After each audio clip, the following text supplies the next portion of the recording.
Sejam bem-vindos, sejam bem-vindas. Na Cabine Podcast no ar, episódio 16. E eu conto muito com vocês. Se inscrevam, vamos ativar o sininho das notificações, deixar o like aqui nessa transmissão para gerar aquele engajamento esperto. Estamos crescendo, tá levando bem o Na Cabine. Vamos embora que vai dar tudo certo. E hoje o nosso convidado é um treinador de futebol, um cara que sabe muito de bola. Júnior Lopes, prazer ter você aqui, Júnior. Obrigado, prazer é meu. Pronto aí para esse bate-papo. Contar muita história boa, falar muito da tua carreira, falar muito de futebol, Júnior. Isso aí, sempre bom, né? Hoje em dia, o que você está fazendo? Onde é que você está trabalhando? Não está trabalhando? Conta pra gente. Então, ano passado eu tive um ano bem bacana. Trabalhei no Audax, no Campeonato Estadual. Fizemos uma campanha bem legal. Fomos vice-campeões ali da Taça Rio, né? Ficamos só atrás dos 4 grandes e do Volta Redonda, que é um nível Série C, né? Para o Rio de Janeiro é um pouquinho diferente a estrutura dele em relação aos outros pequenos. Então, foi uma campanha bem bacana. Depois eu fui para o Camboriú, na Série D do Campeonato Brasileiro, também foi legal. Um time que tinha muita dificuldade em relação à estrutura, né? Um time que tinha vindo da 2ª divisão do Campeonato Estadual. E conseguimos passar lá a primeira fase da Série D, fomos para o mata-mata, né? Uma coisa que não era nem esperada. E a campanha foi bem bacana também. Então, ano passado, tive 2 trabalhos bem legais. E esse ano eu acabei pegando o Ipatinga lá no Campeonato Estadual, mas aí já foi bem difícil. Acabei ficando só 14 dias lá no trabalho, peguei no meio, né? Já estava muito complicado. E coisas do futebol brasileiro, né? Pô, acabei ficando só 14 dias. E aí foi bem complicado. Mas faz parte, né? Tudo é aprendizagem, né? Com certeza. Ô, Júnior, até sobre essa questão dos treinadores, né? A gente vê hoje cada vez mais técnicos estrangeiros ocupando os cargos aqui no nosso país. Argentinos, principalmente portugueses e argentinos. Como é que você enxerga isso para o nosso futebol? Eu acho que esse intercâmbio é sempre bem-vindo, é bem interessante. Teve grandes treinadores já que fizeram excelentes trabalhos aqui. Jorge Jesus, lógico, a gente sempre lembra. Vovô, agora Abel Ferreira, que já está há 3 anos aí no Palmeiras. Mas teve alguns treinadores também que não deram muito certo. Normal, como todos os treinadores brasileiros também. Tem alguns que dão certo, tem outros que não. E eu sou bem aberto a essa situação. Eu acho que é importante esse intercâmbio. Mas assim, eu só não acho muito bacana a questão da paciência que se tem, né? Não que com os estrangeiros seja errado, pelo contrário, com os estrangeiros é o certo. Exato. Se tem uma paciência maior para eles desenvolverem o trabalho, eu acho que está faltando no país, né? Essa paciência também com os treinadores brasileiros. Os treinadores estrangeiros têm há uma paciência maior da mídia, dos diretores com o trabalho, né? Até torcida. Se desenvolver dos trabalhos, e exato, as próprias torcidas. E com os treinadores brasileiros, eu acho que ainda está faltando isso. Está se melhorando, eu acho que está se andando para frente, mas ainda precisa se ter bastante essa paciência maior com o treinador brasileiro. E você acha que o treinador brasileiro ele também não deveria, de repente, ocupar outros lugares? A gente via muito antigamente os brasileiros indo para o mundo árabe, principalmente para lá. E a gente vê que não tem brasileiros quase na Europa. Na própria América do Sul, agora há pouco, no Sporting Cristal, tinha lá o ex-técnico do Botafogo, fugiu o nome agora. Esteve recentemente no Botafogo. Do Atlético Paranaense. Isso, né? Exato. Esqueci também. Mas assim, não tem, cara. Por quê? O Eutrópio teve na Bolívia também, Vinícius Eutrópio, né? O Autuori teve um tempo no Peru também, né? Eu acho que até na América do Sul até está se expandindo. Tinha-se poucos treinadores na América do Sul brasileiros há um tempo atrás. Eu acho que até está crescendo. Realmente diminuiu no mercado asiático, que era um mercado forte para os brasileiros. Porque entraram vários treinadores de várias nacionalidades diferentes também, que não se tinha, né? Lituanos, croatas. Não, e antes tinha essa imagem de que o Brasil é o país do futebol. Exato. Vamos pegar os treinadores brasileiros para ensinar os caras a jogar. E hoje em dia a globalização acabou com isso. Ali no mercado asiático realmente caiu, mas há treinadores que fizeram sucesso lá também. O Chamusca é um cara que está lá há muito tempo, lá já está uns 7, 8 anos no mercado árabe e tem ido muito bem. O próprio Odair Hellmann foi bem lá. Então, há alguns, mas é a globalização, é como você falou, né? Antigamente não existiam treinadores lituanos, treinadores croatas, treinadores sérvios, né? E agora há essa globalização. Mas eu acho que, aos poucos, os treinadores brasileiros estão ganhando mercado também. E é importante os cursos, né? Logicamente, que estão sendo feitos da CBF, né? Todo mundo tem divulgado bastante os cursos. Então, aos pouquinhos, eu acho que está voltando o mercado para o treinador do futebol brasileiro no exterior. Né? O técnico que eu estava citando era o Thiago Nunes. Isso, e agora perdão, o nome à mente Thiago Nunes. O Thiago Exato. Nunes. Mas me conta, Júnior, como começou a sua carreira? Por que ser técnico de futebol? Você é filho do Antônio Lopes, um dos maiores que tem. Mas é por conta dele que você resolveu ser treinador, se espelhando nele? Então, sempre foi uma coisa que eu gostei muito, né? Você começou muito novo, né? Na verdade, ele tinha duas carreiras, né? Todo mundo sabe. A de polícia e a de treinador de futebol. Primeiro ele foi jogador, né? E depois treinador de futebol.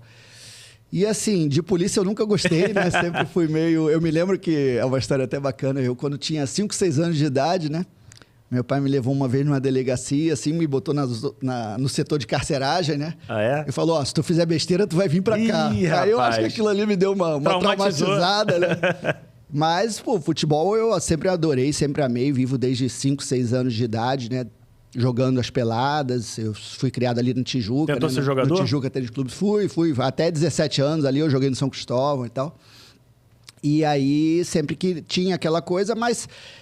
assim, eu tive, eu acho, uma vantagem, né, sobre as outras pessoas, porque eu desde muito cedo convivi em vestiários, essa coisa me deu uma experiência muito grande. Tava no ambiente. Eu cresci ali com Dinamite, Zico, Romário, Bebeto, Renato Gaúcho, Giovanni, Hernani.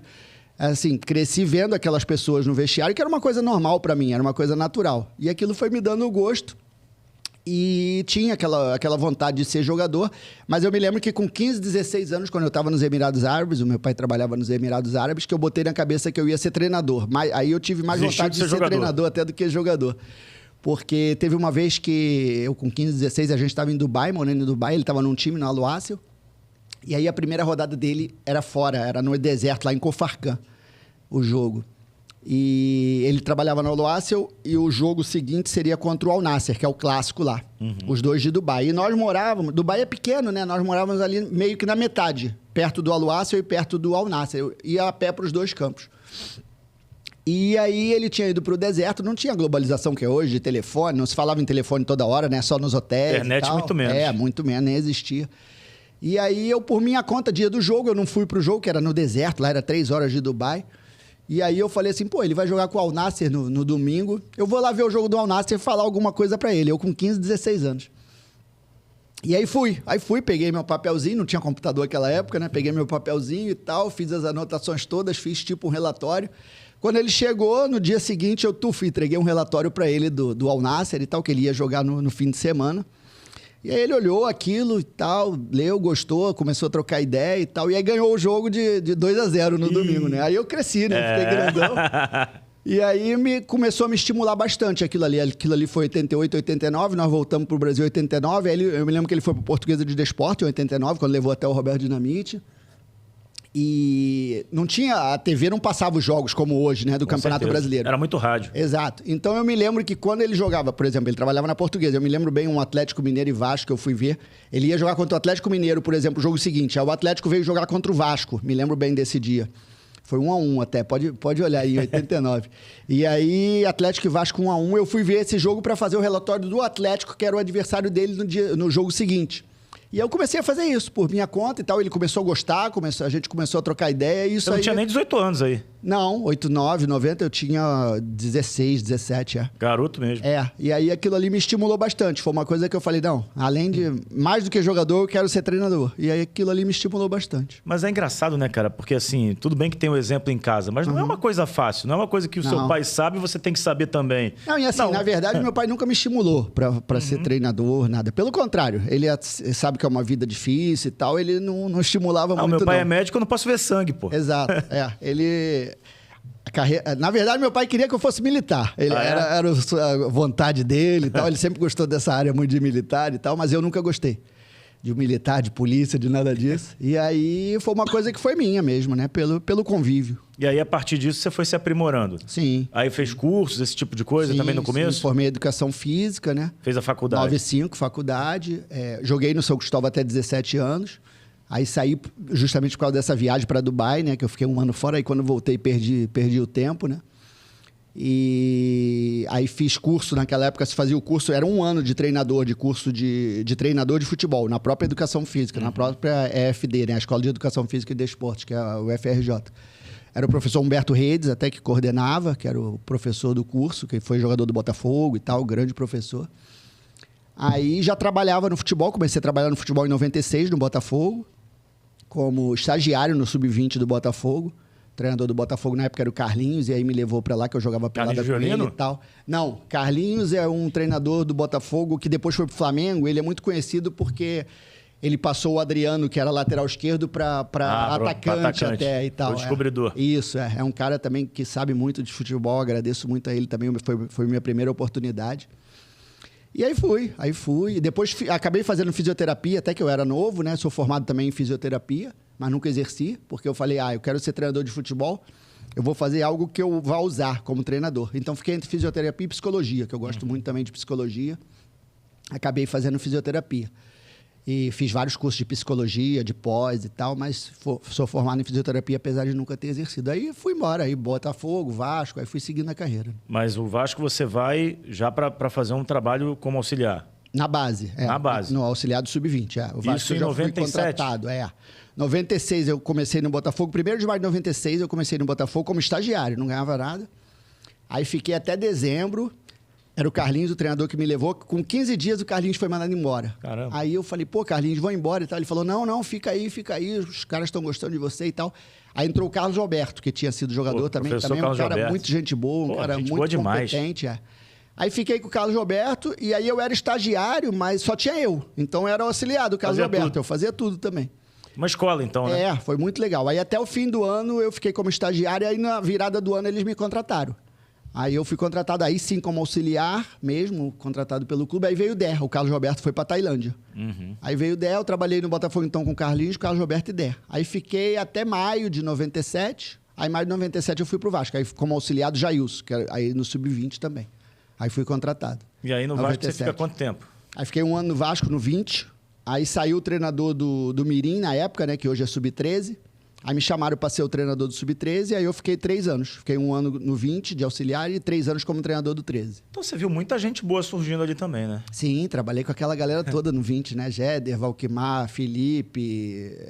Todo mundo que foi pro Expressinho. Fabiano Heller, Maricá, aquela galera toda. Então assim, você 77, 76, 75, 78, bom, né? 79. Fabrício Carvalho, que teve aqui outro dia. Carvalho, é sempre bom você ter um técnico do Sub-20 ou auxiliar do Sub-20 que seja entrosado com o técnico. Então tinha essa ligação, além da ligação familiar, a profissional juntava, né? Não, então, e o Jailson era um cara muito competente também, treinador do Sub-20 na época. Muito. Ele era um descobridor desses garotos, né? Ele já tinha sido treinador do Vasco até outras vezes, início dos anos 90 e tal, depois voltou.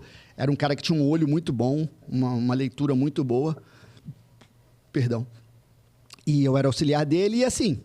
O meu pai sendo treinador do profissional, eu era quase que um auxiliar do profissional também. Eu estava ali direto, eu me lembro que meu pai, uma época, foi expulso, pegou uma suspensão muito grande e ficava em cima, né? E o auxílio embaixo, eu que fazia as ligações na época e tal. E aí depois ele gostou de ficar em cima, mesmo sem estar suspenso, ele ficava sempre o primeiro tempo em cima e o segundo ele descia, né? Então eu era quase que um auxiliar ali, também vivenciava muito o vestiário, tudo ali daquela galera de 97 a 2000, né? Aí viu também, trabalhou também com o Alci Portela, que é um cara assim também outro cara muito... E é um cara que eu acho que é pouco citado na história do Vasco, e ele tem uma participação muito boa, né, cara? Tem 2 caras ali que são muito pouco citados naqueles anos vitoriosos, né? O Alcir é um... E o outro também fora de campo, o Isaías Chinoco, né? Que é um cara muito pouco citado e foi muito importante ali naquela época. Mas sabe que todo mundo que vem aqui, que é daquela geração, fala bem do Isaías. Era um cara fantástico, né? Assim, o que hoje o executivo faz e tal, era outro tipo de trabalho, né? Mas o Isaías era fantástico. Né? Um abraço para ele até, é vivo, graças a Deus, cara também do bem. E muito competente, né, na época. O que você pode falar, então, desse momento do Vasco? Assim? O que você ajudou a descobrir que você tenha hoje, assim? Caramba, se eu não tivesse dado uma força aqui, esse cara não chegava. Tem alguém assim? Tem, né? Tem a história do Felipe, a história do que Felipe, eu fiz. Essa é bacana demais também. O próprio Fabiano Heller, na época, fui eu que falei com meu pai. A ida do Wagner de meio campo para lateral direita. A ida do Wagner tem a ver contigo? Assim, fui eu que dei o toque. Sugeriu. Sugestão, encheção de saco. Mas nem sempre teu pai te ouvia, pô. Não, eu tô falando as que deram certo, né? A gente só lembra as que deram certo. Acho que não aconteceram também, houve muitas também. É aquela coisa de dia a dia, né? O Felipe eu já contei várias vezes, né? O Felipe, poxa, eu era do Botafogo nessa época. 96 ainda, meu pai estava no Cerro Porteño.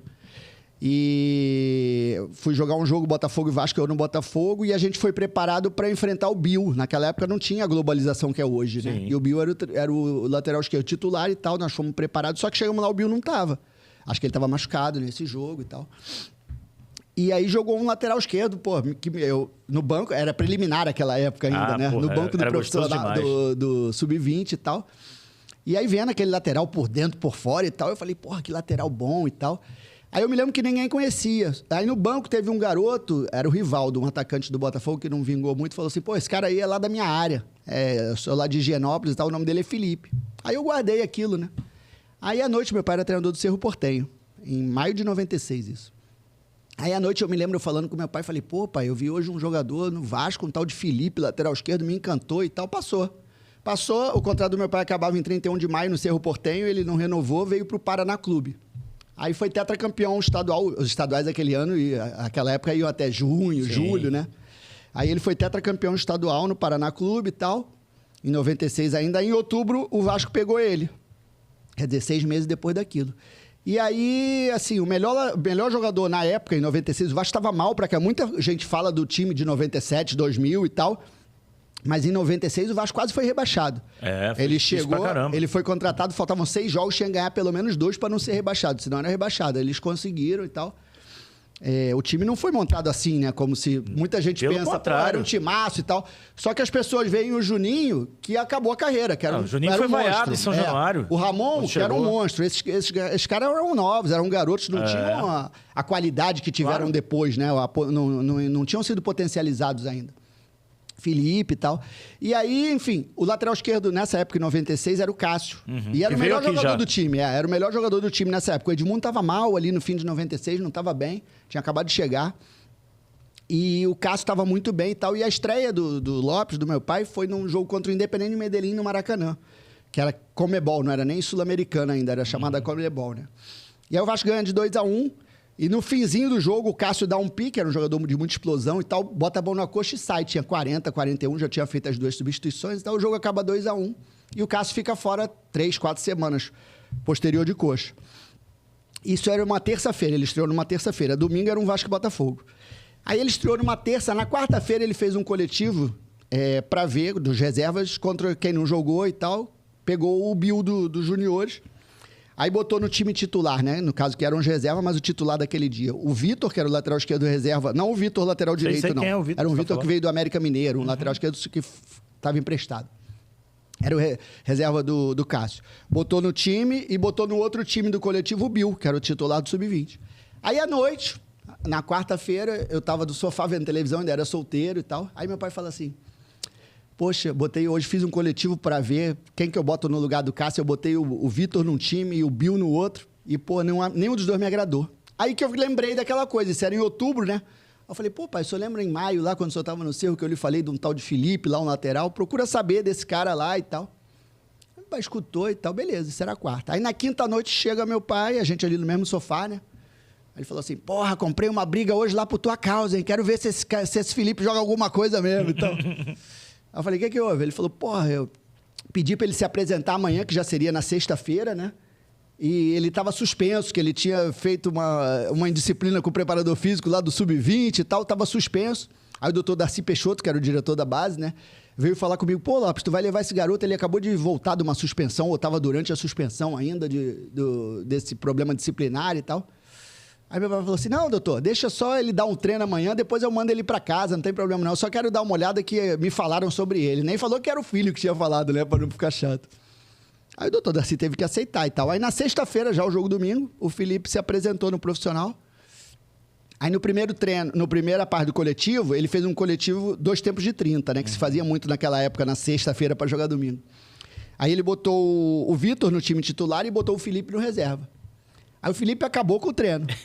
Aí no segundo tempo do coletivo ele já inverteu, já botou o Felipe de titular. O Felipe foi bem demais novamente. No domingo já meteu ele de cara, nunca mais saiu do time. É incrível, essa foi a história do Uma Felipe. Vida muda, né, cara? Ele era reserva na terça-feira do 20, afastado e tal. É aquilo, eu falo muito isso para os meus jogadores, né? eu o vi por acaso, né? Sim, sim. Eu falo muito isso pros jogadores, às vezes o cara que tá desmotivado e tal, numa reserva. As coisas acontecem assim, né? Não, e outra coisa, o atleta tem que dar sempre o melhor dele, né? Em todo momento. Vai ter sempre alguém olhando ele. Vai ter sempre um olho ali para olhar ele, para ver se ele tá bem, se ele tá mal. Isso é normal. Como é que ele ia imaginar naquele momento que o auxiliar do 20 e tal ia observar, né? Ele com certeza não sabia. Nunca. Então as coisas, você tem que dar sempre o seu melhor, né? Isso eu passo muito pros meus atletas. O Fabiano Heller foi uma situação parecida também, um jogo Vasco-Curitiba, que estava lá em 97 já. E o Fabiano era reserva, a zaga do 20, eu era do 20. A zaga do 20 era Jéder e Valquimar. Valquimar, pai do Ryan. E o Fabiano era reserva, o Fabiano Heller. Mas ele já tinha jogado na lateral esquerda várias vezes e tal. E assim, o Valquimar, o Fabiano tinha chegado depois e tal. O Valquimar era um cara que era capitão, tinha muita moral na base, tinha sido seleção de base e tal. Mas o Fabiano já tinha um potencial muito grande. E ele, em alguns jogos, jogava de lateral esquerdo, quando o lateral não jogava e tal. O lateral, na época, era o Possato, que era um 7-9. Possato, que era dele. gente boa. Tá lá no Vasco, na base. Outro dia eu falei com ele. Tá na base lá. Mas era muito franzino na época ainda. O time era 7-7, 7,5. E o Possato era novinho, era 7-9. E não tinha uma condição ainda, naquele momento, de jogar no profissional. E aí o Felipe estava suspenso no jogo contra o Curitiba. E aí o reserva era o Maciel também, do Vasco na época. O César Prates, sei lá. o César Prates estava machucado também. César Prates. Felipe era o titular, o César Prates era o reserva. Mas o Felipe estava suspenso e o César Prates machucado. E eu sei que ia jogar o Maciel, mas assim, meu pai também não estava muito confiante no Maciel. E aí eu falei com ele, pô, tem o zagueiro reserva lá, o Fabiano Heller, já jogou várias vezes de lateral esquerdo, pô. E é um cara forte, o jogo era em Curitiba, é um jogo que o Vasco ganha de 3-1, 3 gols do Edmundo, né? Lembro. Fabiano até dá um chutão pra frente e faz o passe pro gol. Bola sobra. É a estreia do Fabiano Heller ali. E aí eu falei, pô, esse garoto já jogou de lateral esquerdo várias vezes. Pô, mas ele tá na reserva da zaga e tal. Eu falei, pô, leva e testa. Fez mais ou menos igual, leva e testa no coletivo. Aí levou, testou ele no coletivo e acabou botando ele de cara lá. Ele foi bem também, né? E a do Wagner, o Wagner era assim, eu gostava muito do Wagner, meu pai também gostava muito. Só que assim, o modelo de jogo do Vasco da época era Luizinho e Nasa, né? 2 volantes fixos ali, Juninho e Ramon normalmente. E o meu pai dava muitas liberdades para os laterais e segurava muito Luizinho e Nasa. Ficava praticamente Odivan, Mauro Galvão, Luizinho e Nasa. Aí na esquerda estava resolvido e na direita tinha um problema, né? Isso. E o Felipe liberado, e quem jogasse na direita aqui, Maricá, Vitor e tal, era liberado também. Felipe Alvim, o modelo de jogo do Vasco era mais ou menos esse. Antigamente se fazia muito 4-4-2, né? Com os 2 atacantes muito enfiados. Então o que ele fazia? Era o Odivan, pegava um atacante, normalmente o Nasa pegava o outro, o Mauro Galvão sobrava, né? E o Luizinho ficava aqui pela frente. Então ele liberava bem os 2 laterais. Era basicamente esse o momento defensivo do Vasco. E aí, o que acontecia? O Wagner veio como meia e segundo volante, né? Só que os meias eram Juninho, Ramon, ainda tinha o Pedrinho. Pô. Mas o Wagner sempre que entrava bem. Então, começou a testar o Wagner de volante. Só que o Wagner não se adaptava muito a esse modelo, porque o Wagner era um cara que abandonava, tinha muita qualidade, né? Muito talento. Então, quando botava o Wagner ou no lugar do Luizinho ou do Nasa, né? Essa função de terceiro zagueiro, o Wagner não fazia nunca, lógico. Sim. E essa de função aqui que o Luizinho fazia, ele até fazia, mas deixava muito aberto ali, pela qualidade dele e porque ele abandonava. Então eu falava isso muito com meu pai. Eu falava, pô, por que o senhor dá liberdade ao lateral? Testa o Wagner aqui de lateral. Ele tem muita força, muita velocidade e tal, no modelo de jogo que o senhor joga e tal. E aí eu me lembro que ele foi aceitando e aí começou a botar. Eu me lembro. Aí teve as finais o Wagner, na verdade, entra contra o Barcelona de Guayaquil, né? Quando ele se firma. Porque a Libertadores toda ele tava na reserva. E aí tem um jogo contra o América Mineiro, eu me lembro, o jogo da final da Libertadores. O Vasco ganha de 5-1 é quando ele testa o Wagner na lateral. Aí o Wagner vai bem pra caramba e fica, né? E aí, quer dizer, essas coisas que a gente às vezes conversa. Só isso, só o Felipe vai resolver os 2 lados do Vasco aí, campeão da Libertadores. Pô, tem uma participação importante. Mas é assim... Também falei um monte de besteira também que não deu certo. A gente só lembra das coisas boas, né? Mas essas aí deixamos pra lá. Ô Júnior, me conta uma coisa. E o treinador ele tem que estar sempre enxergando futebol, assistindo jogos, se preparando. Porque, primeiro, que ele nunca sabe onde vai pintar a oportunidade, né? Sim. O futebol é muito dinâmico e muito louco. E também porque o jogo muda o tempo inteiro, né? Você estava citando agora o Vasco de 97, 98, nessa formação com o Luizinho, Nasa, Juninho, Ramon. Você não vê mais isso no futebol. Sim. Hoje em dia você vê sempre... Antigamente tinha muito quadrado ali por dentro. Não tem, mas agora é sempre 2 caras abertos, que auxiliam o lateral na marcação. Isso. Até por isso terminou muito ali a formação de meias, né? De 10 no Brasil. Isso hoje não em foi dia ruim pro difícil. Brasil? Hoje em dia muitas equipes fazem o 4-2-3-1, né? Com o 10 ali, né? Com 2 extremos e o 10. Mas é diferente, né? Porque esse cara é quase que um segundo atacante, né? Ele não tem os 2 atacantes para achar, né? Então, eu acho que isso complicou um pouquinho essa formação, né? Aí é isso que a gente vem falando, né? A europeização, né, do futebol brasileiro fazendo mal o Brasil. Aconteceu, assim... Tem muita coisa legal, mas você não pode deixar a tua essência de lado. Eu acho que o jogador brasileiro não pode, na base ali, de evitar o 1 contra 1, né? O drible. Eu acho que isso é fundamental, que hoje só se trabalha o 2 toques, né? 2 toques o tempo inteiro. Eu acho que essa... Eu vi outro dia o coordenador de futebol da base do Palmeiras, João Paulo. Uhum. Eu nunca nem troquei 2 palavras com ele, mas é um cara que eu sei da competência dele e tal, tá há muito tempo na base do Palmeiras. Ele botou lá no CT do Palmeiras agora...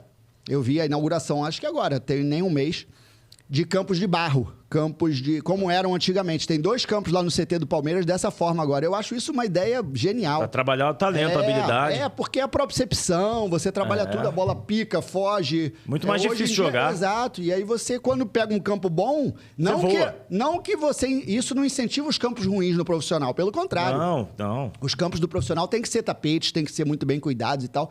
Mas você vai ter muito mais facilidade no campo bom quando você tem dificuldade. Mas nós que somos do Rio de Janeiro, você já rodou bastante até para acompanhar a tua família. Cara, aqui tinha um campinho de pelada em cada esquina, cara. Sim. Hoje em dia não tem. O Vanderlei Luxemburgo falava muito isso. E eu vi várias vezes ele sendo ridicularizado. O futebol evoluiu e tal, isso não existe. O Vanderlei falava isso. Que, tem que ter esse campo. E agora o João Paulo, não sei nem se conversou na época, o Vanderlei passou pelo Palmeiras alguns anos atrás e tal. O João Paulo teve essa ideia lá, eu acho uma ideia fantástica. Eu acho que tem que voltar às origens do futebol brasileiro, equilibrar, né? Trazer as coisas boas da Europa, né? Eu acho que tem um momento, lógico, do 2 toques, pensa rápido e tal, mas eu costumo falar como treinador que nenhum treinamento é proibido. Às vezes as pessoas falam, coletivo é ultrapassado. Não, tem um momento de se dar o coletivo. Claro. Às vezes você quer observar campo inteiro e tal, eu trabalho muito com campos reduzidos e tal. Mas tudo tem o seu momento, né? Eu gosto de fazer, por exemplo, até para motivar os atletas quando está uma situação meio estagnada de time titular e tal. Eu gosto de fazer, por exemplo, ou para observar mesmo, eu gosto de fazer um treino 3 tempos de 15 coletivo, que aí eu troco tudo, boto titular no reserva, Você motiva, você tem que ter um objetivo de treinamento e não ser proibido um treinamento. E para gerir um elenco de 30, você não pode cuidar só de 11. Tudo tem o seu momento, exatamente. Você tem que dar atenção a todos, né? Exatamente. Agora, eu acho que no momento que a gente passou a querer se igualar aos europeus, a gente perdeu realmente o nosso. E muitas vezes os europeus estão se igualando a nós. Isso. Estão fazendo lá os campos de barro, estão fazendo cambalhotas lá, várias coisas. Cara, assim, o futebol brasileiro sempre foi o futebol mais forte. A gente sempre revelou muito e a gente revela ainda. Só que revela jogadores com características que não são mais as mesmas, né? Sim. Você vê o Palmeiras, por exemplo. Palmeiras, ele tem lá o Endrick, que vai para o Real Madrid, tem o Estevão, tem o Luiz Guilherme. São jogadores com muito talento. Então, eu vejo assim, o próprio Abel, ontem o jogo mostrou isso também do Palmeiras, a virada lá. O próprio Abel é um treinador como eram antigamente os treinadores brasileiros. Um treinador que joga de acordo com o adversário, um treinador que não tem um padrão fixo. Eu acho isso interessante. Essa coisa da padronização, modelo de jogo padrão e tal. Por exemplo, assim, não cabe na minha cabeça eu ir para um time e levar o modelo de jogo meu preferido. Não, eu chego num time, eu tento ver as qualidades dos jogadores, eu tento adaptar o meu modelo às qualidades dos jogadores. E eu tenho que saber trabalhar em vários modelos de jogo diferentes. Sim, a não ser que você chegue no início de temporada para montar o seu elenco, aí você de repente vai fazer o seu estilo. Não, mas mesmo assim você tem que... Tem que olhar quem tem, né? Eu não posso chegar num elenco que tem o Neymar e falar, não, eu não quero o Neymar. Não cabe no meu modelo de jogo. Não existe isso. Eu tenho que adaptar, a qualidade dos atletas ao meu modelo, pô. Com certeza. Ô, Júnior, dos treinadores que você trabalhou junto ou que você observou quando mais novo, quem são as suas referências, além do seu pai, claro? Então, graças a Deus, eu tive a oportunidade de trabalhar com 13 treinadores, eu como auxiliar, né? Eu já comecei 13? Comecei a trabalhar em 96, né? Já tenho 28 anos de carreira. Trabalhei mais ou menos metade da minha carreira como auxiliar, metade como treinador. E assim, a gente vai pegando... Pega um as pouquinho coisas de cada boas e as coisas ruins, né? Os treinadores que eu mais trabalhei foi o Antônio Lopes, que eu trabalhei 4 anos, e o Vanderlei Luxemburgo, 4 anos também. Então... E são bem diferentes, né? Ou não? São. De modelo de jogo que a gente tá falando, sim. De estilo de trabalho também. Mas tem uma coisa da disciplina, assim, o Vanderlei também é um cara disciplinador e tal. Mas, assim, trabalhei com outros. Trabalhei com o Cuca, trabalhei com o Mano também, bastante tempo, 1 ano e meio. O Cuca, pra mim, da nova geração, é o melhor de todos, que já não é mais tão nova. Sim, mas tá é com muito 60. bom. O Cuca é 10 anos mais velho que eu, O Cuca era um cara muito intuitivo também, mas que se adequou, se equilibrou. Por exemplo, vamos lá, vamos falar desses caras aí. Desses 4, que são, assim, os mais conhecidos que eu trabalhei. Lopes, Vanderlei, Cuca e Mano. O Lopes e o Vanderlei, assim, eu fui criado... Meu pai, lógico, é a minha maior referência como homem óbvio. E como profissional, porque eu fui criado meio com as ideias dele, né? Como profissional, eu crescendo. Mas eu era muito aberto e, assim, eu via as coisas também erradas nele que eu discordava, que eu não uso para mim, assim como eu via no Vanderlei. Mas, logicamente, a maioria das coisas eu concordo. Ele era um cara, o Lopes, né? Muito organizado, taticamente, muito padronizado, mas jogava muito de acordo com o adversário também. A gente ia para o jogo, e isso eu faço muito até hoje também, pensando em 10 alternativas, 12. Se o adversário fizer isso, eu vou fazer isso. Se o adversário fizer aquilo, eu vou fazer aquilo. Antes do jogo e tal, pré-jogo. Então, era um cara muito padronizado. E isso era muito positivo, de uma forma geral. Porque você se organiza, você passa para os jogadores isso. Quando tem um tempo de trabalho maior, né, que tem uma possibilidade maior de tempo de trabalho, a coisa já fica muito automática, como foi aquele momento ali do Vasco, daqueles 4 anos e tal. Os jogadores já sabiam tudo o que ele queria e tal. Mas em alguns momentos acaba robotizando, vou falar os aspectos positivos e os negativos sempre dos trabalhos. Em alguns momentos acaba robotizando muito, tirando um pouquinho da essência do atleta. O Vanderlei já era ao contrário. O Vanderlei já era um cara muito da intuição, que pegava as coisas muito rápido, sabe? E que, por ser dessa forma, em alguns momentos não ligava tanto para essa padronização, né? Tinha um aspecto positivo que não era tão robotizado assim, mas em alguns momentos faltava também essa organização que o Lopes tinha. Então, eu tento ser um equilíbrio ali dos dois, entendeu? Mesclando. Ter a organização, mas não deixar de lado o improviso. Eu acho que isso é muito bacana. O Cuca eu peguei lá no Coritiba, ele estava em início de carreira em 2004, começo, né? Trabalhei com o Cuca em 2004. Antes do São Paulo, dele fazer o trabalho no São Paulo. Depois de São Paulo. Ele veio de São Paulo para Coritiba. Que o Autório vai para São Paulo para ser campeão do mundo. Coritiba... São Paulo foi 03, ele foi para Coritiba 04. Então é isso, 2004. Não, perdão, 2005. 2004 eu estava com o Lopes no Coritiba, ele sai e vem o Cuca. O Cuca é 4 no São Paulo, 5 no Coritiba.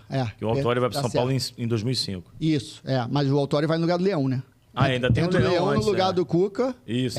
Aí o Cuca, o Autório no lugar do Leão. O Cuca era um cara, assim, mais para Vanderlei, um cara muito intuitivo também, jogando muito para frente e tal. Mas eu vi que, com o passar do tempo, ele deu uma equilibrada hoje em dia. Mas ele não deixa alguns aspectos, assim como o Renato, por exemplo. Alguns aspectos que são condenados por essa padronização de hoje. Por exemplo, o Cuca usa muito perseguições individuais, assim como o Renato Gaúcho. Renato é outro cara que, pra mim, é um baita de um treinador. Pra mim também. Mas, pô, é muito pouco. Às vezes é até satirizado e tal, cara, como boleirão. Eu acho um absurdo. É uma característica positiva. E as pessoas jogadores botam de uma adoram forma ele. pejorativa. Amam ele. Exato. Renato também é um baita treinador para mim, assim como o Cuca. E esses dois treinadores são treinadores que vencem hoje em dia, que têm sucesso. O trabalho que o Renato fez ano passado no Grêmio, muito pouca gente fala. Exato. Né? E ninguém o Grêmio veio esperava. da segunda divisão, nunca houve isso na história. E foi vice-campeão brasileiro. Ninguém valoriza. Se fosse um treinador estrangeiro, eu ia valorizar pra caramba o trabalho que ele fez. E o Cuca e o Renato são treinadores que ainda usam muito as perseguições individuais. Entendeu? As marcações individuais, principalmente o Renato nas bolas paradas. E as pessoas acham, isso é ultrapassado. Não é ultrapassado, é a ideia dele. E isso, quando você tem tempo de trabalho, como o Renato tem, né, um tempo maior de trabalho, os jogadores automatizam isso e acaba ficando muito fácil. Entendeu? E o Cuca, eu acho que deu uma equilibrada nas ideias dele. Ele era um cara muito... vamos dizer assim, ofensivo, né? E tal, e depois ele deu uma equilibrada. Eu fui setorista do Botafogo nos anos que o Cuca era o técnico. Exato. E assim, de campo, nessa época a imprensa assistia, né? Sim. Eu peguei esse final. E o Cuca no campo, pra mim, era o melhor de todos, cara. Enxerga era incrível, muito, a leitura muito boa, Mas eu acho que ele, de uns tempos pra cá, ele deu uma equilibrada. Ele, defensivamente, começou a prestar mais atenção e tal. O Mano já é um cara mais parecido com o Lopes. Já era um cara mais, assim, organizado o tempo inteiro. A linha defensiva muito bem treinada. Era um cara muito competente também, cada um na sua forma, entendeu? Então, esses 4, mais ou menos, as características eram essas. Aí, vou falar dos efeitos negativos. O Mano, às vezes, faltava um poderio ofensivo maior e tal. Normal, futebol é cobertor curto, né? Você tem que equilibrar. Ninguém é perfeito também. Exato, e você tem que equilibrar. Eu acho que equilíbrio é a palavra-chave de tudo, né? E você acha que é visto no mercado de que forma? Como um treinador mais para trás ou mais para frente? Não, assim, eu acho que eu sou visto equilibrado, sim. Equilibrado? Eu acho que eu tento ser dessa forma, né? Eu acho que eu sou visto dessa forma. Assim, eu me vejo com... É o que eu falei no início até, né? Eu tenho 50 anos, eu acho que eu sou jovem ainda para treinador. Claro. Mas eu vivo futebol desde 6, 7 anos de idade. Você é jovem, porém muito experiente. Exato, E comecei a trabalhar com 22, 23. E assim, o que eu vejo nos treinadores hoje, né? É que, às vezes, o importante, né, da mídia, até das pessoas que contratam e tal, está sendo se o treinador fala bonito, usa o linguajar bonito. Eu acho que isso é até uma qualidade, mas não é a única. Não é o principal. O treinador tem que ter 1001 qualidades. Claro. Né? Ele tem que ser bom, como o Renato é, de grupo, de gestão de grupo. Ele tem que ser bom do dia a dia. Ele tem que dar os treinos bem dados, logicamente. Mas também, às vezes, o cara dá o treino bonitinho, vamos dizer assim... Mas o time dele não aproveita aqueles treinamentos no campo, né? Não tem eficiência aquele tipo de treinamento. Às vezes o treinamento não precisa ser bonito, ele precisa ser eficiente. Claro. Então eu acho que isso é o mais importante de tudo. E eu, assim, é o que eu te falei, eu vim da ciência, né? Eu fui professor de educação, só joguei até 17 anos e tal. Então eu me considero muito mais um cara que veio da faculdade, veio da ciência e tal. Mas, assim, eu tenho muita prática também, né? Por ter vivenciado desde 6 anos, 7 anos de idade isso. E eu acho que esse equilíbrio está faltando um pouquinho. Antigamente, até 2014, eu acho que o 7-1 foi um marco, não tem como fugir disso, né? O 7-1 da Alemanha em cima do Brasil. E até ali prevalecia muito aquela coisa do boleirão, do jogador, do treinador boleirão e tal. E depois dali... O pessoal da ciência veio com o pé na porta, né? Veio com o pé na porta, ó, ninguém serve e tal, do boleirão, não sei o que e tal, e só se deu ênfase ao pessoal da ciência. Eu acho que passou um pouquinho do ponto. Apesar de eu ter vindo da ciência, eu acho que passou um pouquinho do ponto. Não pode se desprezar esse pessoal da experiência e tal. Tem que ter um conjunto ali. A experiência é mesclada com a ciência. Eu acho que não pode ser só a ciência também. O empirismo, em alguns momentos, ele é importante. E o futebol, bem ou mal, é resultado, né, cara? Exato. Se tá dando certo dependente da forma como o cara atua. Se tá dando certo, ninguém vai questionar, né? Deu errado, tá tudo errado. Que hoje em dia se leva pouco em conta dos profissionais. Hoje em dia se tem as entrevistas, né? Para treinar, para contratar treinador e tal. Beleza, eu acho bacana. Principalmente nas SAFs, né? Eu acho bacana até. Mas hoje em dia se leva muito pouco em consideração os currículos dos profissionais. Eu acho que isso não existe. Eu discordo de você. Eu acho que a entrevista é desnecessária. Eu não quero nem dizer que é desnecessária. Eu acho desnecessária.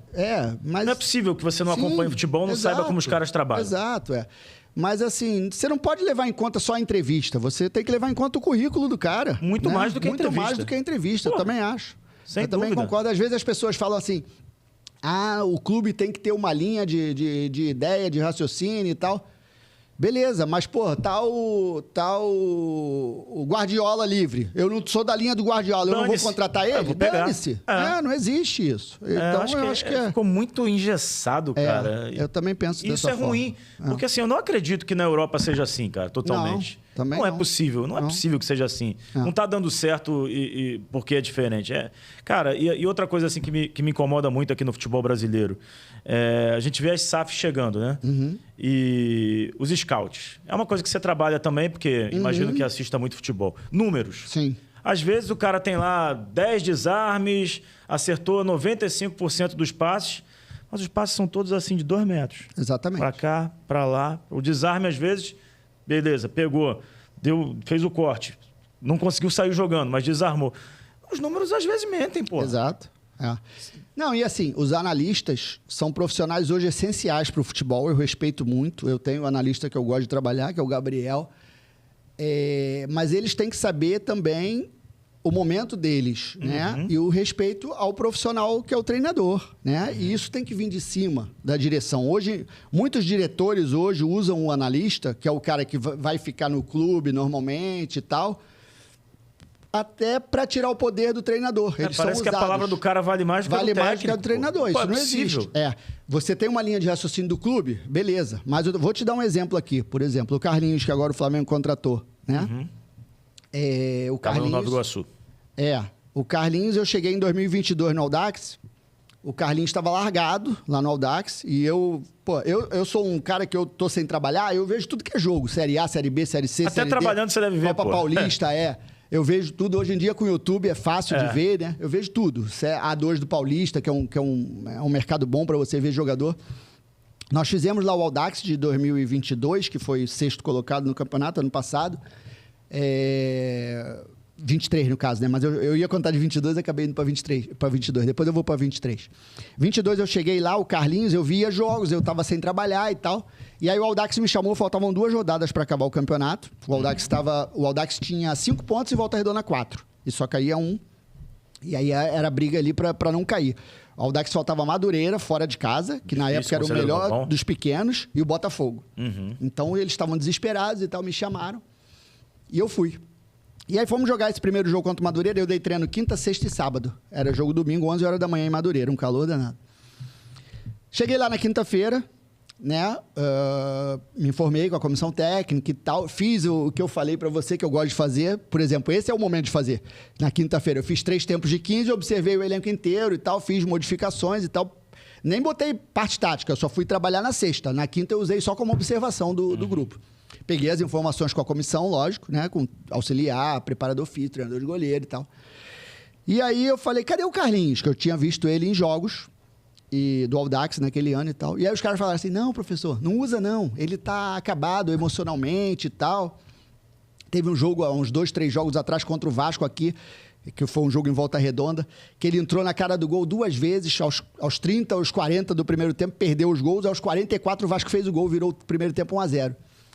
Aí todo mundo detonou ele no vestiário e tal, afastaram ele não foi mais usado há 2, 3 rodadas. Mas cadê ele?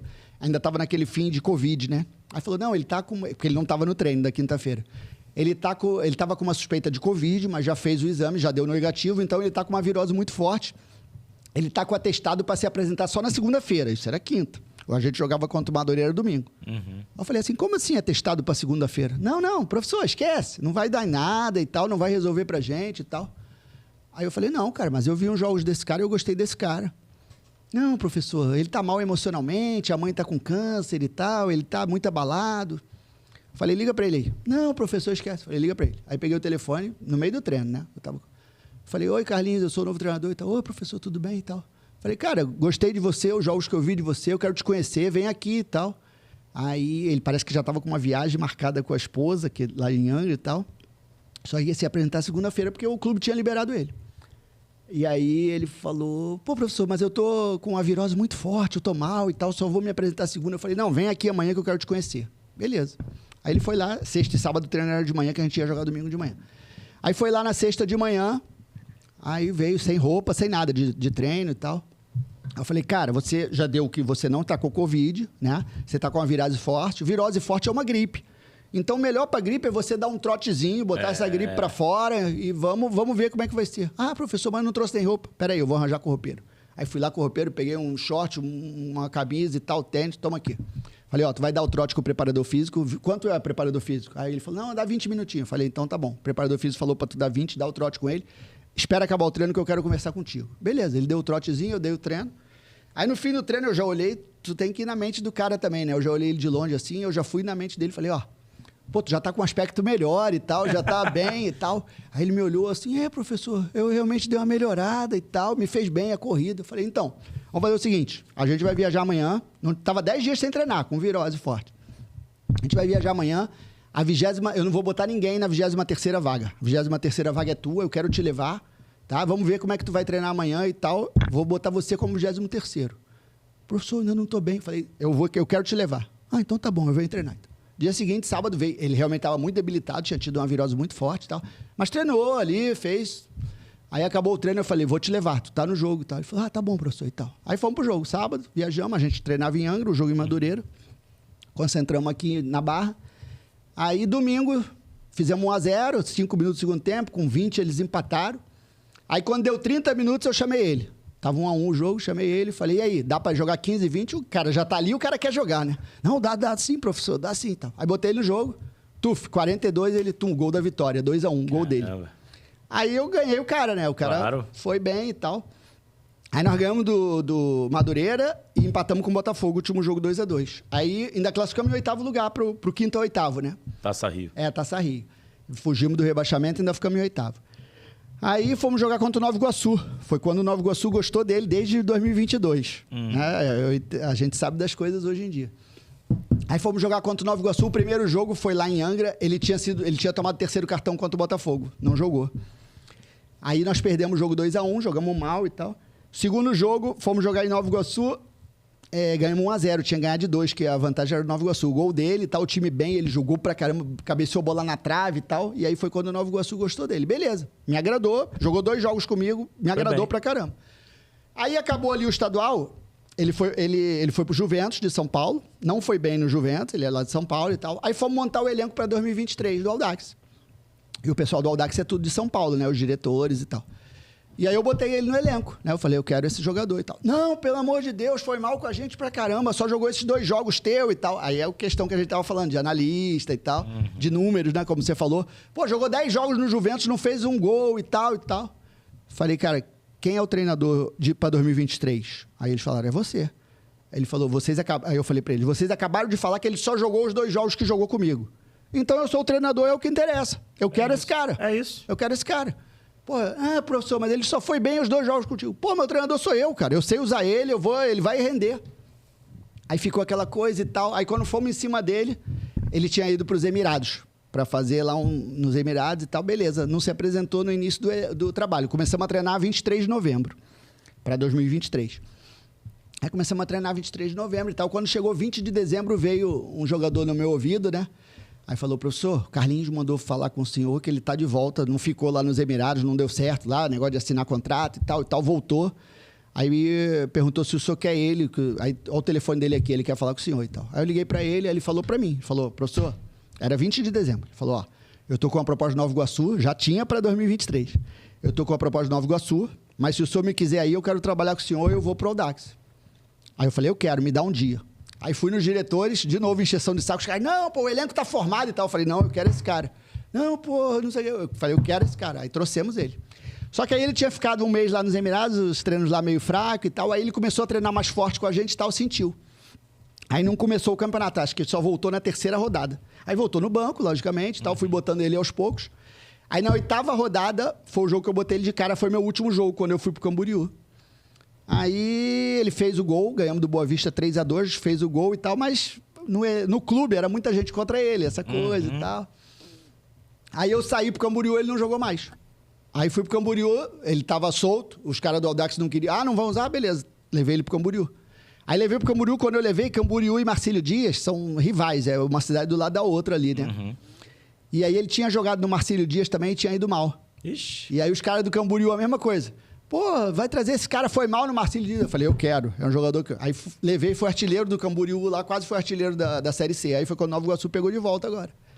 Então essas coisas é o que a gente tava conversando, de números, de leitura. Foi para onde? No Flamengo. E cada jogador, às vezes, um treinador, às vezes, eu acho o Romário bom pra caramba, você não acha. Não, Romário é impossível, treinador. Romário não dá. Não, tô dando um exemplo. Eu ia dar outro exemplo, de Romário e Ronaldo. Você usou Eu acho o Romário melhor, você acha o Ronaldo melhor. Também não Também concordamos. não, Eu também prefiro o Romário. Eu também prefiro o Romário. Assim, há dúvidas entre treinadores sim. e tal. Um prefere o A, o outro prefere o B. Isso acontece, né? Cara, é muito louco, né? O Carlinhos está no Flamengo e vai ter as oportunidades dele. Sim. E, assim, de repente a carreira dele estava acabada se não fosse você. E, assim, é um jogador que pode dar certo no Flamengo, pode não dar, mas pode dar certo em outro clube amanhã também. É um jogador que tem qualidade. Vai ter oportunidades em cima, né? Com toda certeza.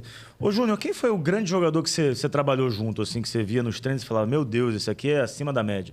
Ronaldinho Gaúcho, né? Ronaldinho, né, cara? Ele não tem jeito, né? No Flamengo trabalhei com ele, é um gênio, né? Cara, demais, né? Era demais, né? Ele é fora da curva, né? Mas o extracampo era meio complicadinho, né? Cara, mas é um cara muito legal. Não, sem dúvida. Eu acho cara humilde, sensacional. É um cara... Pô, e tinha uma saúde de cavalo, né, cara? Ele, assim... Ele, é lógico que a gente sabia das farras dele, das festas e tal, mas, por exemplo, quando botava ele pra concentrar 2 dias antes do jogo, que a gente... Viagem, o Vanderlei era malandro, né? Tudo que era viagem a gente ia 2 dias antes. Por quê? Pra prender os caras. É lógico. E ele rendia pra caramba. Era uma coisa nítida, né? Quando o cara tá descansado e tal. Mas, assim, ele era um cara... E muita saúde, né? Ele chegava nos treinos, ele não faltava e tal, mas era um cara acima da curva, né? Ô, Júnior, você acha que essa questão dos jogadores, por exemplo, a gente viu agora 4 jogadores do Fluminense sendo afastados por fazer festa na concentração com meninas e tal. A gente tinha na ideia, né, a maioria das pessoas que acompanham futebol, que isso era coisa lá do passado, que acontecia lá atrás, que hoje em dia não. Hoje em dia é tudo certinho, regradinho. Ainda acontece muito isso no futebol e é escondido ou realmente pode ser um caso isolado? Cara, assim, eu acho que tudo tem o seu tempo, né? Eu não sou contra a festinha. Os jogadores normalmente têm 20 anos, 30 anos. O cara tem que fazer a festinha, ele tem que aproveitar o momento dele, mas saber fazer em que momento. Você não vai fazer isso numa véspera de jogo, na concentração. Né? Aí realmente ele perde qualquer tipo de defesa. Né? Eu sou até um cara que eu não sou radical com essas coisas. Não, também não mas sou. Mas você não vai fazer na véspera do jogo e tal. Pô, você vai jogar domingo a domingo, você faz isso na terça, na quarta, beleza. Você vai jogar de domingo a quarta, você faz na segunda. Brincadeira tem hora. Exato. Mas assim, hoje em dia, voltando um pouquinho à tua pergunta, né? Eu acho que a conscientização do profissional é muito maior, realmente. Os atletas, a exigência é muito maior, né? Assim, a própria mídia, hoje em dia, a mídia antigamente achava isso tudo bonito, né? Hoje em dia, não. Meio que endeusavam esses caras. Exato, que tem que fazer mesmo e tal. Eu acho que pode fazer, mas tem o seu momento, né? E acho que não tem que ser tão valorizado, né? É a vida pessoal do cara também. Exato. A não ser quando interfere, no caso do Fluminense agora, interferiu na rotina lá do time. Foi na véspera ou antevéspera? Ali na véspera Foi na do véspera mesmo, né? Na véspera do Clássico com o Vasco. E aí os jogadores estão afastados. O Fluminense não estava nem concentrando, né? Pelo que eu vi, aí concentrou para esse jogo.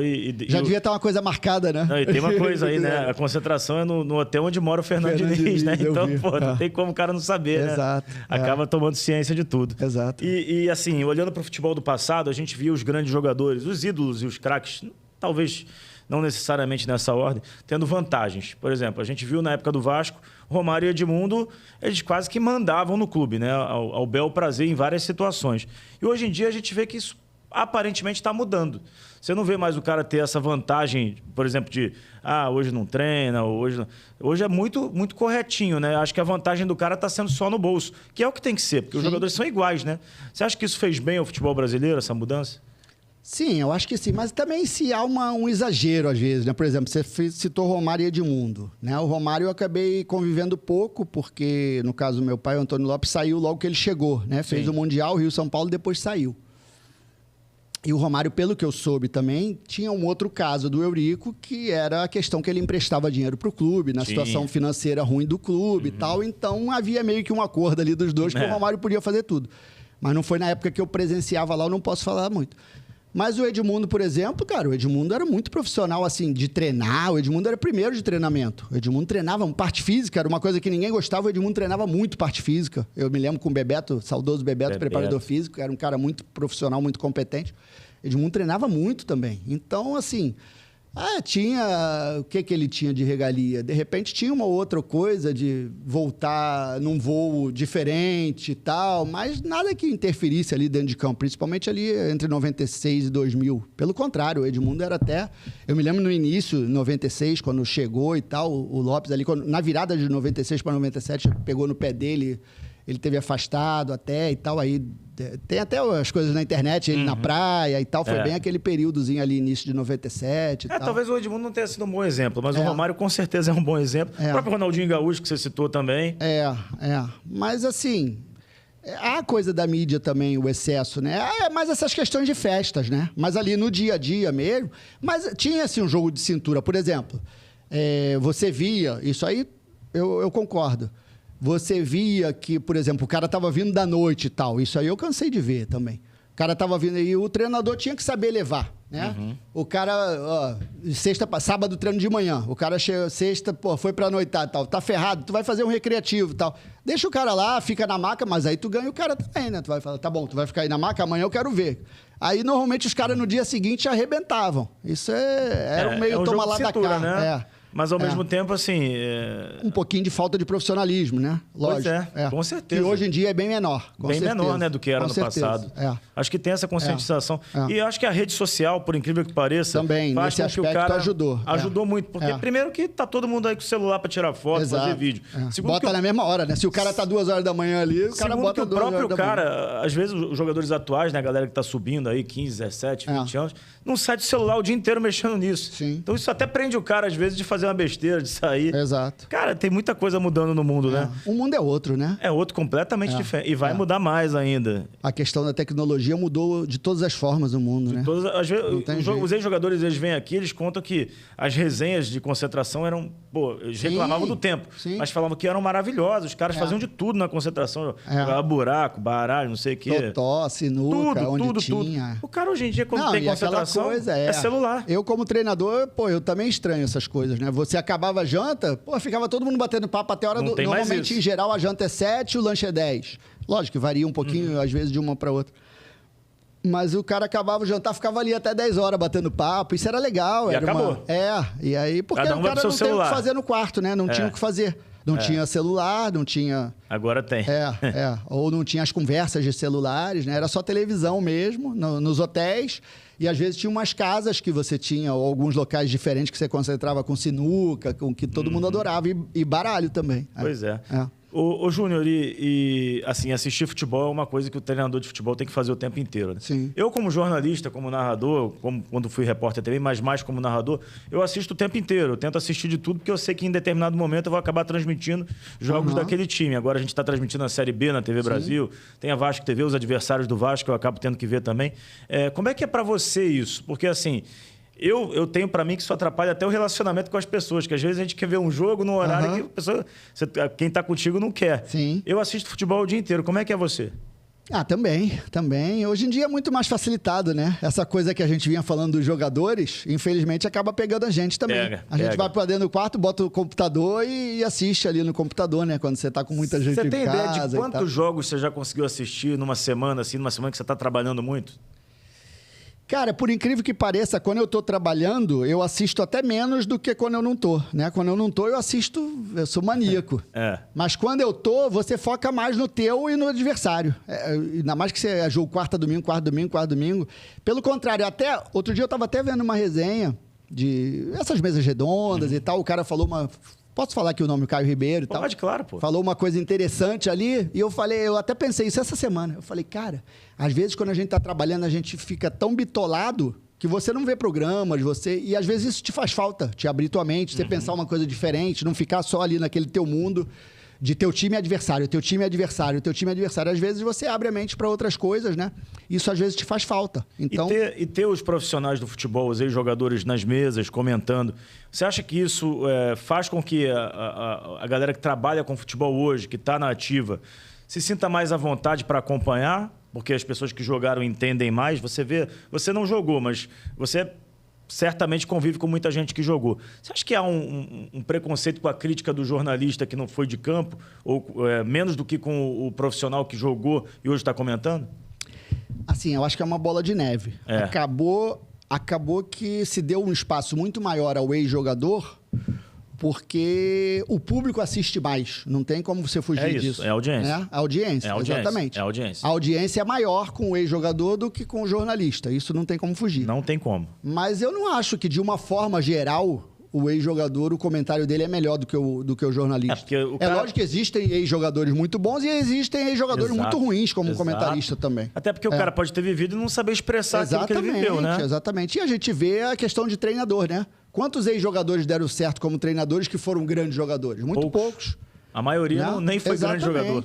Normalmente os treinadores não foram grandes jogadores, né? Que é o cara que ficou mais na observação e tal. Mas eu vejo dessa forma. Eu vejo que é a bola de neve porque você tem mais audiência tendo o ex-jogador como comentarista. Então, os meios, né, de comunicação acabam botando muito mais os ex-jogadores. Mas eu não vejo que, de uma forma geral, o comentarista ex-jogador é melhor do que o comentarista repórter, né, membro de imprensa. Sim. Não, eu também acho. O próprio Nelson veio aqui, o Nelson, que agora aceita ser chamado de Patola, acha até engraçado. Pô, ele se expressa muito bem, ele comenta muito bem, ele sabe muito de futebol e está em busca de oportunidade para comentar. É um meio também fechado, é muito difícil. Normalmente os comentaristas são os jogadores que fizeram mais sucesso. Não que o Nelson não tenha feito. Que aí vai um pouquinho para o que a gente falou da audiência, né? Exato, da audiência. O cara que fez mais sucesso tem uma audiência maior. Exatamente. Né? Não tem jeito. E a gente vê que, no caso dos treinadores, ele também gostaria de ser treinador. Eu vejo muito fechado, né, ainda. Por mais que hoje a gente venha cada vez mais surgindo novos nomes, é muito difícil, né, Júnior? Porque um treinador para cada time, pô. Você tem 30 jogadores e um treinador. Ser jogador no Brasil é difícil, mas ser treinador é mais?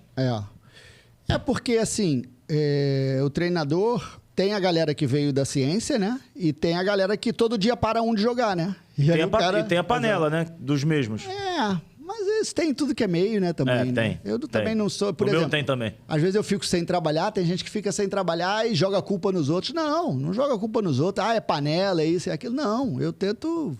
Vou estudar mais. E quando eu falo estudar, é aquilo que a gente falou. Não é estudar só livro, é estudar jogo, é estudar... Claro.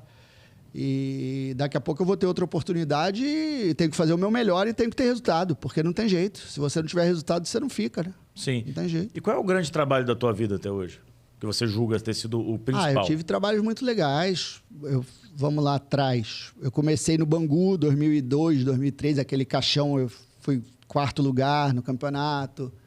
O Bangu não foi o que foi prejudicado pelo Fluminense na semifinal? Isso, eu dirigi o campeonato inteiro, eu era auxiliar, porque o treinador era o Miguel, e o Miguel trabalhava no Rio, naquele ano foi o Caixão e foi o Rio São Paulo, né? E o Miguel dirigia os titulares no Rio São Paulo e eu dirigia o 2º, 3º time no Caixão. E nós classificamos ali entre os 4 e o Miguel fez as finais, né? Que aí já estavam os titulares. Mas aquele trabalho ali, o campeonato inteiro fui eu que dirigi. E aí, quando é o jogo contra o Fluminense, é o Miguel já, porque já estava nas finais, né? A gente podia... Eu era auxiliar. O Eduardo faz o gol, o juiz inventa um negócio lá e a gente não vai para a final. Era para a gente ter ido para a final. Ali foi um trabalho bem legal. Foi o primeiro trabalho. O Bangu é um clube que eu tenho um carinho imenso. As pessoas, quando me perguntam... Até você perde essa coisa de time, né? Muita gente me vincula ao Vasco, lógico, por causa do meu pai. Natural. Mas assim, vou te falar sinceramente, o meu pai é Vasco, porque ele foi torcedor de arquibancada, ele foi... ele fala, em 1950, ele ia para arquibancada, o ídolo dele era Ademir Menezes e tal. Então, assim, ele tá sem trabalhar, ele é Vasco. Eu não, eu cresci sendo Antônio Lopes Futebol Clube. Hoje eu era Vasco, amanhã eu era Flamengo, amanhã eu era São Paulo, amanhã eu era Corinthians. Então, eu não tenho essa coisa. Eu torço hoje em dia... pelos amigos, principalmente os treinadores. Quando os treinadores estão ali, eu gosto do Mano, eu gosto do Vanderlei, eu gosto do Dorival, eu gosto dos caras que trabalham, eu torço ali pelo sucesso deles, não torço pelos clubes. E aí, quando me perguntar qual é o meu time, eu costumo falar que eu sou Bangu. Porque foi o primeiro time que eu trabalhei como treinador nessa época, 2002 e tal. Tive uma oportunidade, eu tinha 28 anos. Então, é uma coisa que me marcou. Hoje em dia, eu vou em Moça Bonita e tal. É um clube que eu tenho muito carinho. Então, por causa dessa época. Aí depois eu fiz trabalhos legais. Irati foi um trabalho na época lá no Paranaense, eu fui 3º lugar. O Atlético foi primeiro, o Coritiba 2º, a gente foi 3º.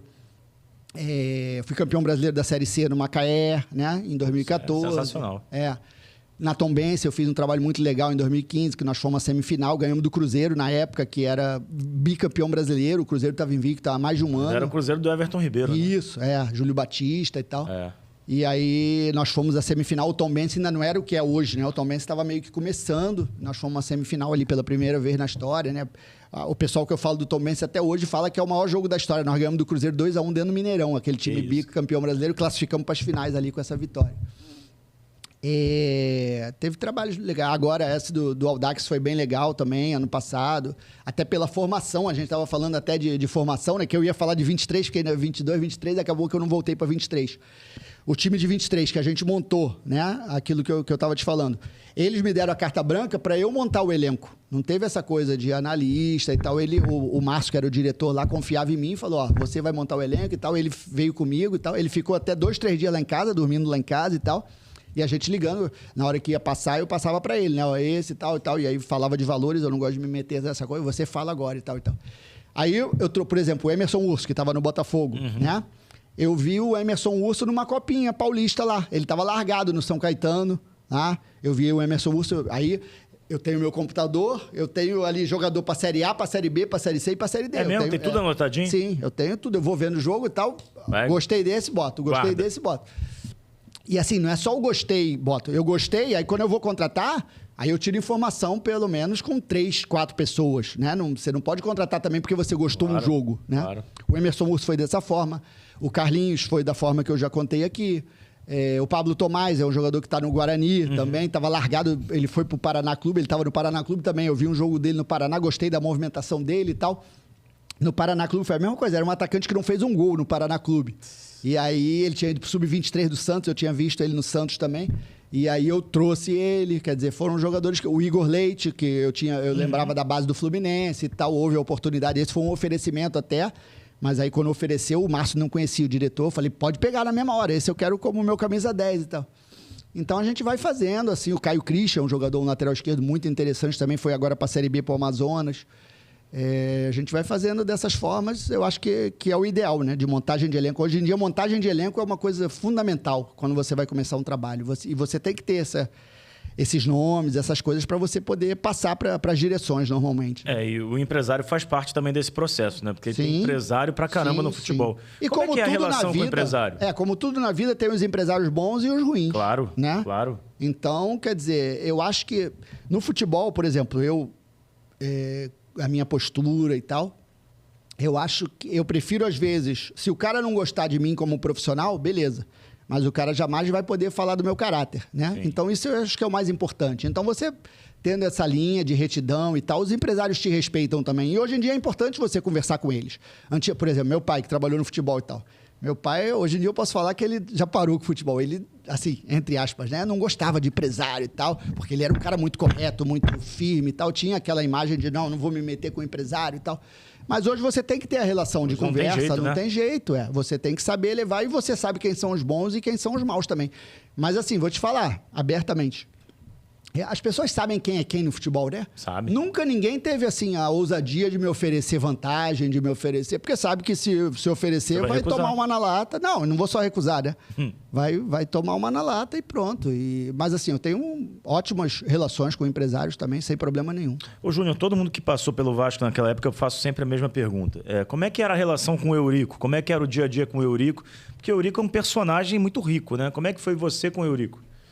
Cara, então, além da minha passagem, né? Eu trabalhei também como profissional, tem como filho, né? E assim, o Eurico é um cara que eu conhecia desde 6 anos de idade, 7, né? Dele ser de diretor. Então, eu tinha uma relação muito próxima, assim, com ele, dele ter um carinho meu como filho, mais ou menos. Eu sou mais velho que os filhos dele, né? Eu cresci ali vendo os filhos deles, também vi a relação. Cara, e o Eurico, eu costumo dizer o seguinte, o dentro de campo era muito bom, né? Daquela época, de 97 a 2000. Mas eu tenho certeza absoluta que tinha um trio ali por trás que qualquer um desses 3 que não tivesse, não teria aquele sucesso que teve, que era Eurico, Lopes e Isaías. Esses 3 ali, cara, era quem comandava o clube. E era muito engraçado, porque assim, os 3 são geminianos, né? O Eurico era, no caso, faleceu. E eram, assim, pessoas de temperamento, eu de fora, entre aspas, né? Via de temperamentos muito parecidos. Eram caras que explodiam em alguns momentos botavam pano quente. Então... O Isaías também, é? Sim, Isaías muito. Isaías também é estourado. Então, assim, era muito legal que eles meio que se alternavam, né? Eu já vi o Eurico estourando e o Lopes acalmando. Não, calma, doutor Itar. Eu já vi o Lopes estourando e o Eurico acalmando. Não, professor, calma, não é bem assim e tal e tal. E essa coisa era muito legal dos 3. O Isaías é a mesma coisa. Essa coisa dos 3 era muito legal. Eles se alternavam assim, porque era um elenco brabo, né, ali. Sim. Então, você tinha que conviver com os malucos ali que eram brabo. Na acepção da palavra mesmo. Então, era muito legal isso. Então, eu costumo falar isso. Muita gente fala algumas coisas. O Eurico era um cara... falando do Eurico, né? Depois eu vou até falar uma coisa aqui do Lopes que eu nunca falei também. O Eurico era um cara, assim, que as pessoas não tinham ideia do que ele era como pessoa. Sim. Né? É isso. Cara, ele, assim, como pai de família, eu vi poucos na minha vida. O carinho que ele tinha com os filhos e com a esposa. Era muito legal. A gente saía muito para jantar, principalmente depois de jogos e tal. Você conheceu outro Eurico. Né? Era muito legal a relação dele com a esposa e com os 4 filhos. Eu vi poucos pais dessa forma. Muito carinhoso, muito, muito legal. E, assim, mas era o Vasco acima de tudo. Ele realmente, isso aí não era personagem. Ele era Isso louco era ele. pelo Vasco, era ele. E assim, ele tinha um amor tão grande pela família que o que eu vou falar aqui, de repente, as pessoas não vão ter ideia. Mas eu achava isso muito engraçado, porque a Silvinha, que é a esposa dele, que é uma pessoa fantástica, uma pessoa muito legal, ele falava pra Silvinha, minha família é tudo. Acima da minha família é só o Vasco. Ele falava isso? Já vi ele falar isso. Isso, não tinha holofote, pô. Já vi ele falar isso, tá? Era muito legal. E a Silvinha levava na boa. Eu sei, fazer o quê e tal. Ela é uma pessoa maravilhosa também. Então, assim, ele era um cara muito, assim, muito tranquilo, fora do campo, né? Nesse sentido, com família.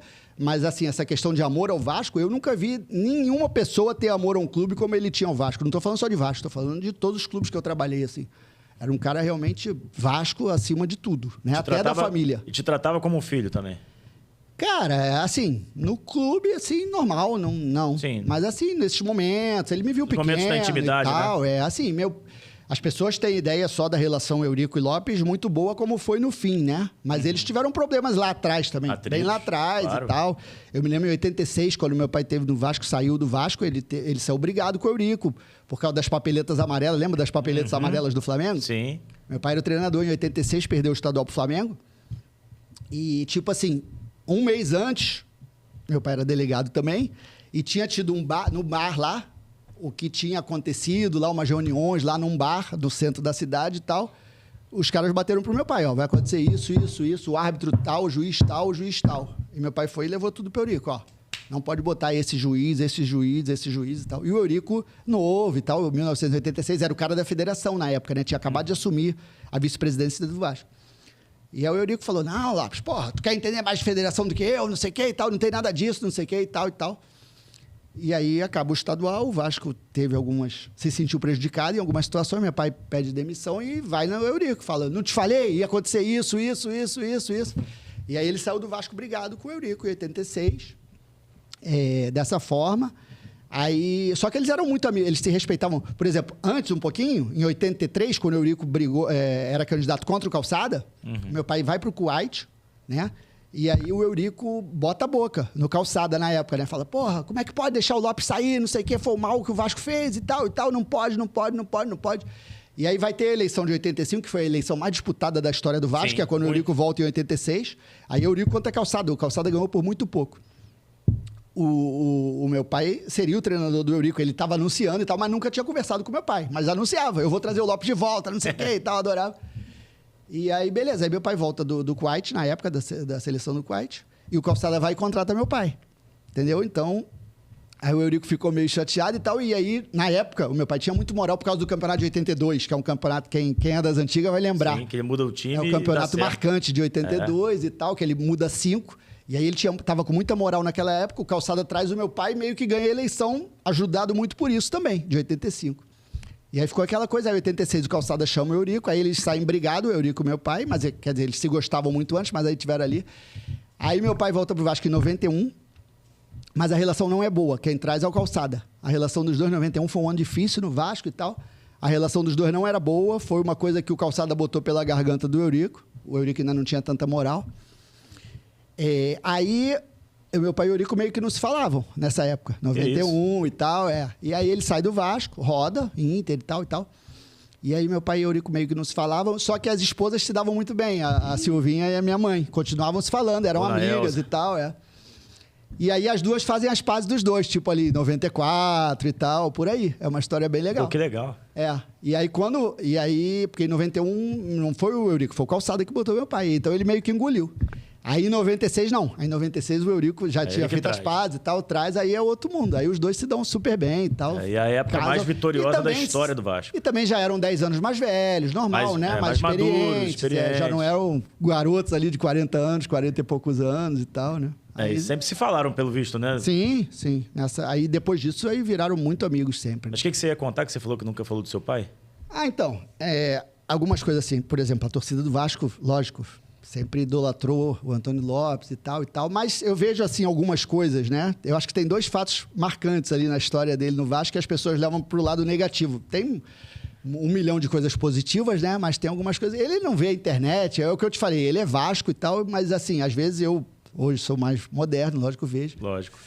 Que tem 2 coisas que falam sempre um pouco dele, né? Que É a história do Vitor, da substituição lá do Real Madrid. Todo né? mundo fala disso. É que isso é um absurdo. Por quê? Na verdade, o que aconteceu foi que o Galvão Bueno, né, quando acabou... Se você pegar... Eu já vi 500 vezes aquele jogo pela Globo e pela Sport TV. Eu vi pela Globo. Né? Na Sport TV, os comentários do Noronha e na Globo, os comentários do Casagrande. O Casagrande, inclusive, no intervalo, fala assim... O Lopes tinha que tirar o Wagner, porque o Real Madrid está tomando um sufoco, está fazendo um sufoco por ali e tal, ou então botar o Wagner no meio campo e botar o Vitor. O Vitor tem que entrar no jogo, não sei o que, beleza. Quando sai o gol e tal, depois e tal, no finzinho do jogo, o Galvão dá uma assim, tipo no último minuto de jogo e tal. Pô, também o Vitor entrou mal no jogo e tal, tomou o corte, não sei o quê. Para que o Lopes foi tirar o Vitor? O Galvão era um cara, né, que tem... o Galvão, depois, no fim de carreira, mudou muito, eu acho, quando ele foi ficando mais experiente e tal, mas antigamente ele não tinha muita noção do quanto que ele era forte. Do alcance, né? Do alcance dele. Por exemplo, há relatos, né, que eu já vi, o Alex meio esquerdo e tal, de que o pai do Alex sofreu um AVC por causa dos comentários do Galvão quando o Alex entrou na seleção brasileira, né? O Galvão detonando ele e tal. Há relatos, isso aí eu não... Já escutei na internet. Tem a famosa história também do pai do Zinho. Do pai do Zinho e tal. Então, o Galvão é normal, né? Como jovem e tal. Depois, ele, nos últimos anos, eu acho que ele já tinha essa consciência muito maior. E aquilo ali ficou como uma verdade absoluta. Eu vou contextualizar a situação. Primeiro, o Wagner era um cara que eu adorava, como eu já contei aqui antes, o Lopes também adorava ele. Só que o que aconteceu naquele jogo? O Wagner, o forte dele era um jogador mágico, né? Mas o forte dele nunca foi defensivo. Ele sempre foi forte ofensivo. Claro. E as pessoas botam como se ele tivesse ali, estaria tudo resolvido o problema defensivamente. Beleza. O Vitor, se você comparar, o Vitor também é um injustiçado. Era um jogador tricampeão da Libertadores, Cruzeiro, São Paulo e Vasco, campeão mundial pelo São Paulo. E era um jogador que, na marcação, com certeza era muito melhor que o Wagner. Muito melhor. Ele não tinha a qualidade do Wagner, né? E o Vasco optava por um esquema mais ofensivo com o Wagner. O Real Madrid, o que fez? O Real Madrid nunca jogou com 3 zagueiros ali naquela época, o Guy Hiddink, que era o treinador. Viu ali que o Vasco tinha uma certa deficiência pelo lado direito defensivo, botou 3 zagueiros e liberou o Roberto Carlos. Ele não fazia isso. Ele fez naquele jogo só. O Real Madrid não jogava com 3 zagueiros. Botou o filho do presidente lá, o Lourenço Sanches, e liberou o Roberto Carlos. E botou o Sávio, que não vinha jogando como titular. Ficou nítido ali que era para forçar aquele lado esquerdo. Roberto Carlos e Sávio. Tá? Você pode pegar o jogo... Se você pegar os melhores momentos, com o Wagner em campo, sem o Wagner em campo... Com o Wagner em campo, depois sem o Wagner foi só o gol. Todos os lances do Real Madrid são por ali, pelo lado esquerdo. Então tinha uma deficiência ali muito grande. O próprio gol, apesar do Roberto Carlos ter chutado e o Nasa feito contra, o Wagner demora um pouquinho ali a pegar o Roberto Carlos. O Wagner, naquela semana, tinha tido gripe, febre, teve um ou 2 dias que ele não treinou também, estava muito deficiente. Você estava no Japão? Não estava. Enfim, o Real Madrid estava querendo explorar nitidamente aquele lado. Todos os lances, se você pegar os melhores momentos, todos os lances estão ali pelo lado esquerdo. Então já teve uma deficiência desde o início do jogo ali. E era nítido isso. O Wagner é substituído aos 30 do segundo tempo. E tinha acabado de ter uma jogada pelo lado esquerdo, que o Raul cabeceou, o Germano fez uma defesaça. Sim. Tinha acabado de acontecer aquilo ali. Então, o Wagner cansado e tal, era mais do que natural aquela substituição. E as pessoas só botam como que tivesse perdido daquela forma.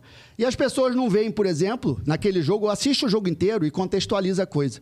O primeiro tempo, o Real Madrid foi melhor do que o Vasco, foi melhor, até por essa coisa ali do lado esquerdo, que só forçou ali do lado esquerdo, 3 zagueiros, e o Vasco não esperava que o Real Madrid jogasse com 3 zagueiros, porque o Real Madrid nunca vinha jogando com 3 zagueiros.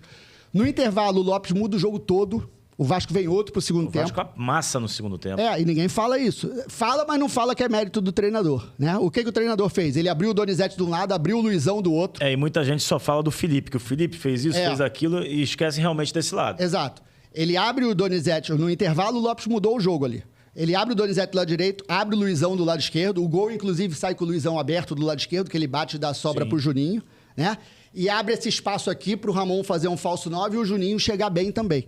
O time foi outro do segundo tempo. E abre e libera bastante o Felipe também, segurando um pouquinho o Wagner, até porque o Wagner estava debilitado fisicamente. Você não pega um lance do Wagner ofensivo naquele jogo.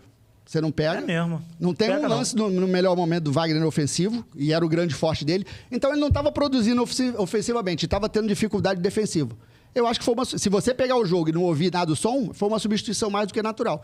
E ninguém valoriza o trabalho que foi feito ali no intervalo, que mudou o jogo taticamente, sem mudar peças e tal. Concordo. Ele abriu os dois, o Donizete e o Luizão. O Real Madrid com os 3 zagueiros ficou meio perdido ali, abriu um espaço aqui por dentro. O Juninho e o Ramon entram várias vezes aqui por dentro. O Felipe entra aqui na diagonal toda hora e ninguém fala nada. Só bota assim, porra, o Vitor, a substituição e tal. O Lopes perdeu o título. Isso é um absurdo. Eu acho que isso é uma coisa do muito fácil, porque o Galvão Bueno falou no fim do jogo e aí ficou meio que isso como uma verdade absoluta. E que eu discordo. Quem pegar o jogo e estudar o jogo ali vai ver o que eu tô falando que aconteceu. Então isso é uma coisa que assim meio que fica entalado, na garganta, assim. né? E assim, aquele dia não era pra ser, né? Porque o Vasco jogou tanto no segundo tempo e merecia tantos gols, né? Pra aquela vitória, jogada né? do Felipe, né? Toda vez que vai... A gente assiste, parece que vai entrar, cara. A gente quer que entre, né? Que coisa, cara. Aquilo dói até hoje. Era a grande obsessão, né? Era, com certeza. Eu acho que foi muito mais até do que o do Maracanã, né? O do Maracanã foi diferente. Foi diferente.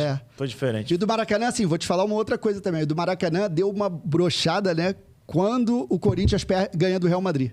Eu me lembro, eu estava na concentração com os jogadores, todo mundo queria o Real Madrid. Todo mundo queria. Eu acho que ali o Vasco ganhava no Maracanã se fosse o Real Madrid, né? Porque era aquela coisa, a torcida, todo mundo queria o Real Madrid, né? Cara, aquele jogo E aí o Corinthians faz o gol aos 36 do segundo tempo. Aquele jogo do Corinthians foi uma batalha para conseguir ingresso. Eu tinha 17 anos, eu me lembro que eu cheguei em São Januário 11 da noite para o ingresso que ia ser vendido 8 da manhã, cara. E consegui o ingresso. Aí o jogo era, se não me engano, também era 8 da noite.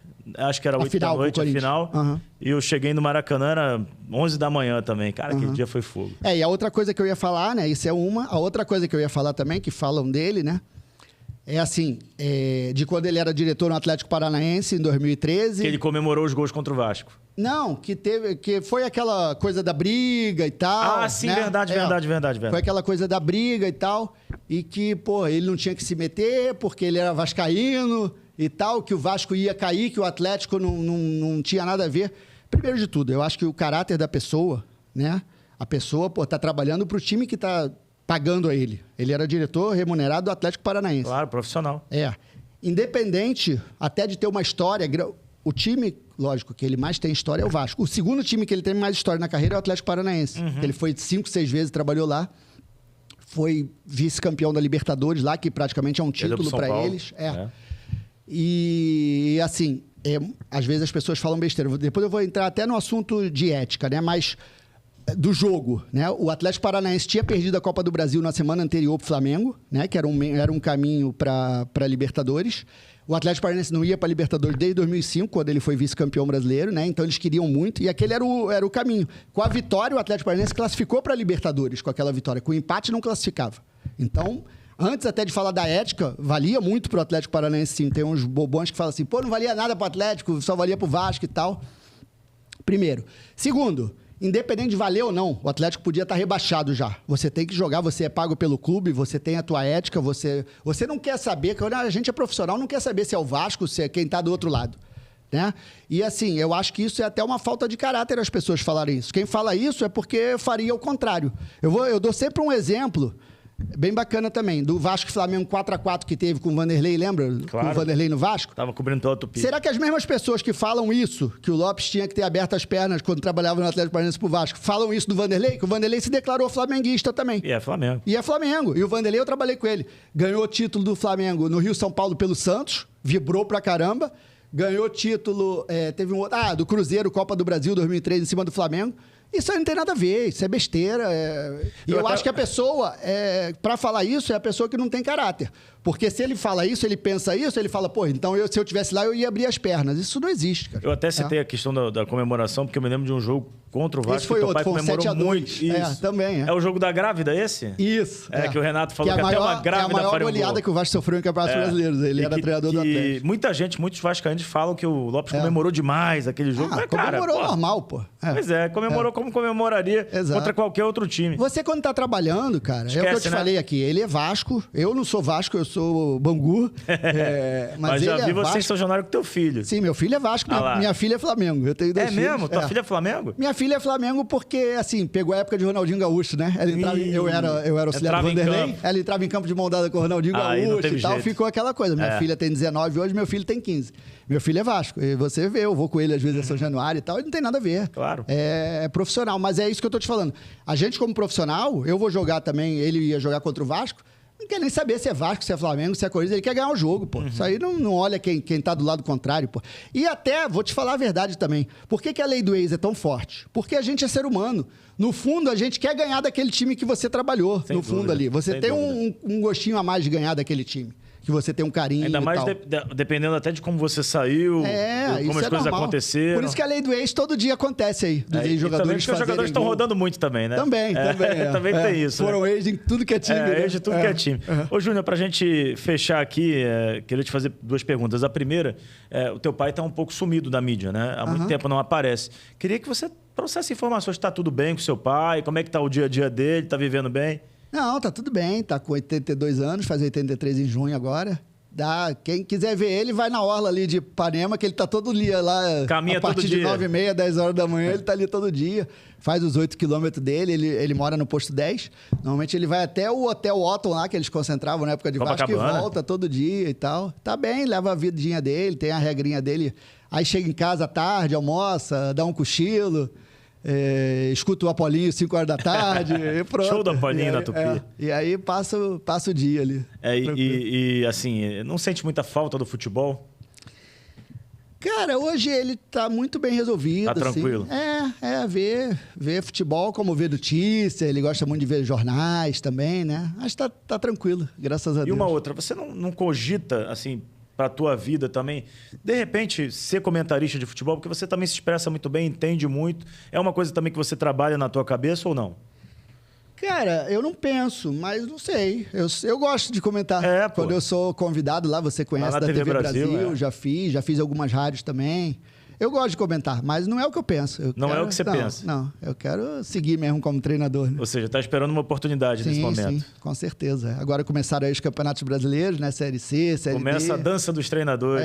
Faz parte. Que é muito ruim, por sinal, mas é bom também, né? Que mantenha faz parte, né? Girando, né? Você, assim, eu sou, graças a Deus, um cara que eu tenho muita ética, né? Mas jamais vou falar com o diretor de clube, essas coisas, como eu vejo até que alguns colegas fazem, né? Quando a gente está empregado, a gente vê. Mas você tem que ficar atento ao mercado, logicamente, né? Sem dúvida. Principalmente questão de jogadores e tal, né? E normalmente os técnicos, a maioria também tem empresário. Você tem empresário também ou é você sozinho? Eu já tive até empresários que me colocaram em trabalhos, né? Mas não eram vinculados a você. Não eram vinculados aí e acontece normal. O que acontece, né? Até isso é legal até pro cara que não é do meio saber. Por exemplo, o empresário A me botou no time B.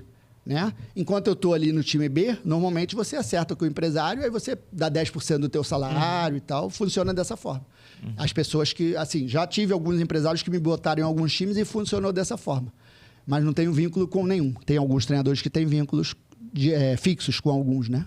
Entendi. Júnior, obrigado pela participação, foi um prazerzaço ter você aqui, a resenha fluiu, foi maravilhosa. Deixa um recado para a galera aí nessa câmera aqui. Não, obrigado. Seguir o canal aí, né? E seguir também @Júnior Lopes Treinador. @Júnior Lopes Treinador. Meu Instagram lá. E foi ótimo o papo. Sempre que chamar aí, estou à disposição. Valeu. Galera, episódio 16 na Cabine Podcast. Não esqueça de se inscrever, ative o sininho das notificações, deixa o like. Vamos que tem muito mais pela frente. Um abraço. Valeu.